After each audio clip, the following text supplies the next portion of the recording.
안녕하십니까. 더원 서울안과 김진영입니다. 먼저 이렇게 좋은 자리 마련하여 주신 한국포도막학회 함돈일 회장님과 여러 임원진 여러분들께 감사의 말씀을 드립니다. 오늘 말씀드릴 내용은 HLA-B27 연관 포도막염에 대해서 말씀을 드리겠습니다.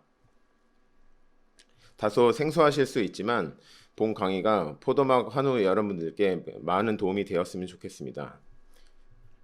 오늘의 이야기는 첫 번째로 포도막염은 무엇이며 HLA-B27은 무엇이고 이와 관련된 연관 포도막염의 임상 양상은 무엇이고 치료는 어떠한지 또 이와 관련된 전신질환은 어떠한지에 대해서 말씀드려보도록 하겠습니다.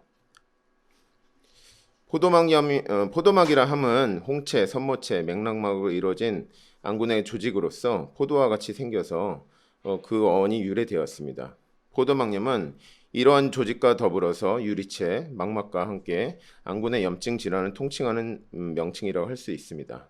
여러 분류가 있겠지만 해부학적인 분류로 네 가지로 크게 나누는데 포도막염은 주로 앞쪽에 침범한 염증을 말하게 되겠습니다. 포도막염은 이제 가장 흔한 형태로 이제 이루어져 있고 수정체 및 수정체와 각막 사이의 공간은 이제 전방이라고 하는데 이 공간을 뿐만 아니라 홍채, 손모체에 생기는 염증을 말하게 되겠습니다. HLA-B27에 대해서 말씀드리겠습니다. HLA는 휴먼 류코사이트 안티젠, 간단하게 말씀드려서 사람 백혈구 항원이라고 하고 6번 염색체의 유전자 군에 의해서 생성되는 당 단백질을 말하게 됩니다. 이의 종류는 A, B, C, DR, DQ, DP 등으로 나누고 순서에 따라서 번호를 매기게 됩니다.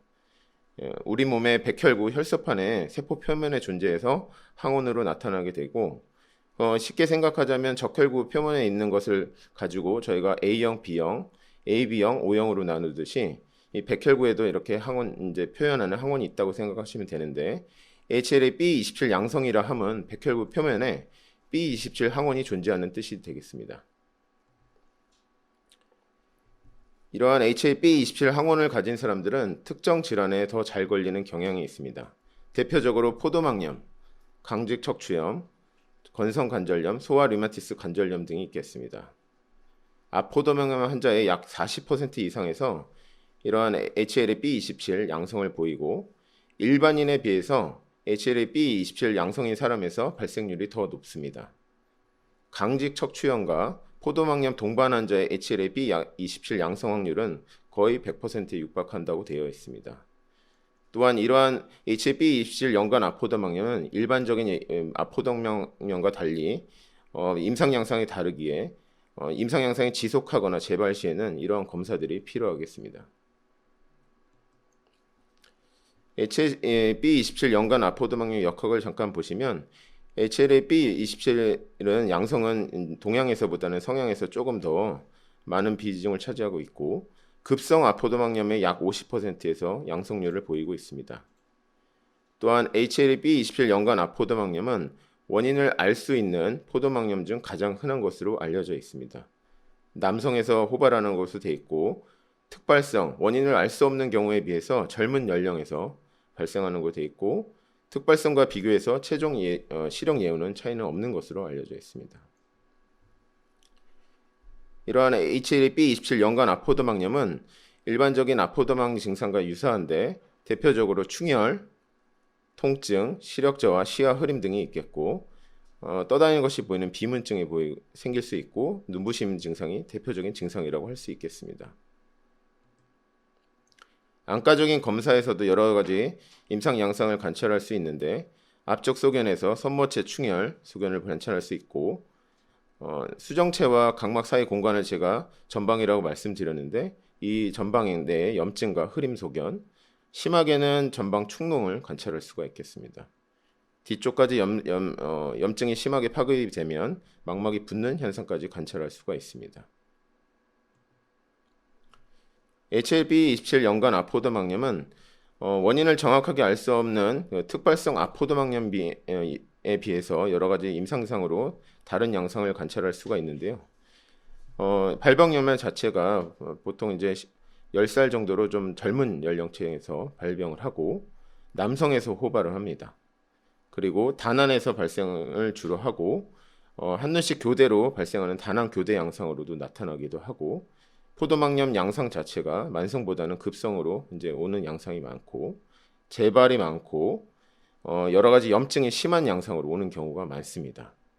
또한 전신 질환을 동반하거나 가족력이 있는 경우가 비교적 흔합니다. 치료로는 가장 중요한 것이 염증을 조절하는 것이 되겠습니다. 그래서 스테로이드 점안액을 사용하게 되는데 염증의 정도에 따라서 스테로이드 안약의 종류를 정하고 횟수를 정해서 치료를 시작하게 됩니다. 염증이 심하게 되면 홍채가 유착이 되거나 통증이 발생할 수가 있는데 이에 따라서 산동 조절 마비제 안약을 또 사용하기도 합니다. 염증이 조절되지 않는 경우에 있어서는 눈 주변이나 눈 속에 스테로이드 주사를 할 수가 있겠고 전신 스테로이드 치료나 면역 억제제, 항종양 계사행제 억제제제를 사용할 수도 있겠습니다. 이러한 HLA-B27 연관 아포도막염과 관련된 여러 가지 전신 질환이 있습니다. 다음과 같은데 강직 척추염, 반응 관절염, 건성 관절염, 연소 특발성 관절염, 염증성 장 질환이 있겠습니다. 먼저 강직 척추염을 말씀을 드리겠습니다. 강직이라 함은 오랜 기간의 염증 후 관절의 변화가 일어나서 움직임이 둔해지는 것을 말하게 됩니다. 척추염은 말 그대로 척추에 염증이 생기는 병인데 강직 척추염을 간단하게 말씀드리면 척추에 염증이 생기고 움직임이 둔해지는 병을 의미하게 되겠습니다. 그래서 다음과 같이 척추나 엉치, 엉덩 관절의 염증을 특징으로 하는 만성 전신 질환입니다. 치료를 하지 않고 진행하면 척추가 융합이 돼서 사진에서 같이 대나무처럼 보이는 양상을 관찰할 수가 있겠습니다. 강직 척추염의 원인은 정확하게 알려져 있지는 않지만 HLA-B27과 깊은 연관을 보이고 있습니다. 가족력이 있으면서 HLA-B27이 양성인 경우는 그 발병 빈도가 10에서 30%로 상당히 높은 것으로 되어 있습니다. 강직 척추염의 증상은 대표적인 증상으로는 허리 통증이 있는데 20대에서 40대에 발생을 하고 서서히 증상이 발현되고 3개월 이상 장기간 지속되는 양상을 보입니다.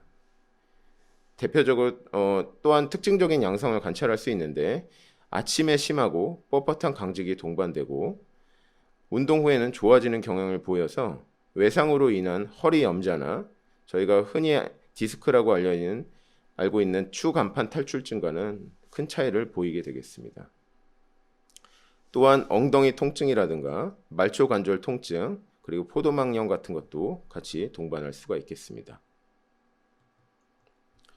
강직 척추염에서는 안과적인 침범을 자주 하는 것으로 되어 있는데 약 25%에서 침범이 되는 것으로 알려져 있습니다. 대표적인 형태가 눈 통증, 눈부심, 충혈을 동반한 한쪽 눈의 급성 아포도막염의 형태가 흔합니다. 하지만 이는 저만 스테로이드 치료에 반응을 잘 하는 것으로 되어 있고요. 또 중요한 것은 아포도막염 및 허리 통증이 있는 환자에서 강직 척추염의 동반 여부 확인이 굉장히 중요합니다. 조기에 진단을 했을 때 척추의 변형을 예방할 수 있기 때문에 아포도막 환자에서 허리 통증이 있다면 이를 간과하지 않아야 하겠습니다. 두 번째로 반응 관절염이 있습니다. 위장관 및 비뇨 생식기계에 감염증이 생긴 후에 발생하는 염증성 척추 관절병증입니다. 대개 감염 이후 발생하는 자가 면역 기전으로 발생하는데 자가 면역 기전이란 면역계 이상으로 인해서 자신의 신체를 공격해서 반응하는 것을 의미하게 되겠습니다. 이는 3에서 5개월 정도 지속 후에 호전을 하는 경우가 많지만 대개 만성화되는 경우에 있어서는 관절, 연골, 뼈로 염증이 퍼져서 변형되는 경우가 발생할 수가 있습니다. 이 경우에도 마찬가지로 HLA-B27과 연관성이 있고 HLA-B27이 양성인 경우에 반응 관절염의 발생 위험도가 높거나 더 심하고 오래가는 경향을 보이게 되겠습니다.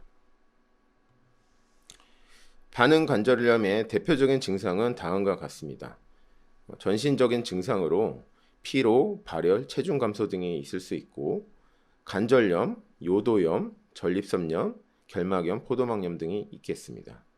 안과적으로는 결막염이 가장 흔하고요. 30에서 60% 관찰할 수 있고 포도막염은 3에서 20%에서 나타날 수 있으나 경한 것으로 알려져 있습니다. 다음으로 건성관절염이 있습니다. 전형적인 세 가지 증상 및 징후가 나타날 수 있는데 표피의 과도한 증식에 의한 낙설로 인한 건선을 발견할 수 있고 재발되는 만성 다갈전염, 그래서 결과적으로 하나 이상의 관절에 통증, 부종, 결림 등이 일어날 수가 있습니다. 이 경우에서도 마찬가지로 50% 정도에서 HLA-B27 양성을 보입니다. 이 건성형 관절염 환자에서도 마찬가지로 7에서 20%에서 아포도막염이 발생할 수 있습니다. HLA-B27 양성이거나 척추염이 동반된 경우 더 이런 것들이 흔하게 나타날 수 있다고 되어 있고 이 역시 마찬가지로 저만 스테로이드나 산동 조절 마비제로 쉽게 치료가 가능한 것으로 알려져 있습니다. 다음으로는 연소 특발성 관절염입니다. 연소라 함은 16세 이전에 이제 소아를 의미하게 되겠고 특발성이라 함은 병의 원인이 정확하게 밝혀져 있지 않는 것을 의미하게 됩니다. 그래서 소아에서 6주 이상의 다수 및 소수의 관절염이 발생하는 경우를 의미하는데 대표적인 증상으로는 관절염이 있습니다. 사진에서와 같이 무릎, 발목, 고관절, 손목, 손가락 등의 관절염이 생겨서 소아가 관절을 잘 움직이려 하지 않습니다. 또한 두 번째로는 조조강직, 조조 통증이 있어서 아침에 관절을 움직이려 하지 않고 특징적으로 운동에 의해서 호전이 되는 양상을 보이게 됩니다. 또한 세 번째로는 대표적으로 포도막염이 관찰할 수 있는데 눈의 통증이나 결막 충혈, 시력 저하, 빛을 회피하는 그런 증상들을 관찰할 수 있겠습니다. 이와 관련해서 관절염은 나이가 들수록 점점 사라지는 경향을 보이지만 포도막염은 종종 어른이 되어서도 지속되는 경향을 보이는 경우가 있습니다. 그래서 약 50%에서 6세경에 이미 만성 포도막염이 나타나는 경우가 종종 있습니다. 이러한 경우에서 마찬가지로 치료를 적절하게 하지 않으면 다양한 합병증이 생길 수 있는데 오른쪽 사진에서처럼 각막에 혼탁을 관찰할 수 있는 띠각막병증이라 백내장, 녹내장, 황반부종 등이 발생할 수가 있습니다. 결과적으로 이러한 합병증들 때문에 시력 저하나 약시 등을 유발할 수가 있겠습니다. 저희가 여기서 주의할 점은 소아에서의 포도막염은 많은 경우에서 무증상인 경우가 많고 굉장히 좀 드문 경우가 많습니다. 그래서 결과적으로 포도막염을 발견하기 전에 이미 영구적인 손상을 입었을 확률이 높습니다. 따라서 부모님들은 눈이 빨갛다고 결막염이라고 단순하게 간과해서는 절대로 안 되겠습니다. 마지막으로 염증성 장질환이 있습니다. 궤양대장염 및 크론병에서도 포도막염이 발생할 수 있는데 궤양대장염 환자의 약 5%에서 안구 침범이 될 수가 있겠고 이 역시 마찬가지로 저만 스테로이드 제제에 잘 반응하는 것으로 되어 있습니다. 또 주의할 점은 포도막염 환자에서 합병증 발생률이 높은 염증성 장질환의 조기 진단을 위해서는 여러 가지 소화기계 증상을 잘 알고 있어야 되는데 설사나 혈변이 있는지 복통이 없는지 이런 것도 확인하는 것이 중요하다고 하겠습니다. 이상 HLA-B27 연관 포도막염에 대해서 알아보았고 이와 관련된 전신질환에 대해서도 말씀을 드렸습니다. 포도막염이 만성화되면 동반되는 합병증으로 시력을 위협받을 수가 있겠습니다. 따라서 포도막염은 빠른 진단과 적극적인 치료가 굉장히 중요하다고 하겠습니다. 재발이 빈번하거나 지속되는 경우 HLA-B27 연관 가능성을 항상 염두에 두어야 하겠고 허리 통증 및 동반되는 전신 증상이 있으면 다른 전신 질환이 없는지 동반 여부를 꼭 확인해야 되겠습니다. 이상입니다. 감사합니다.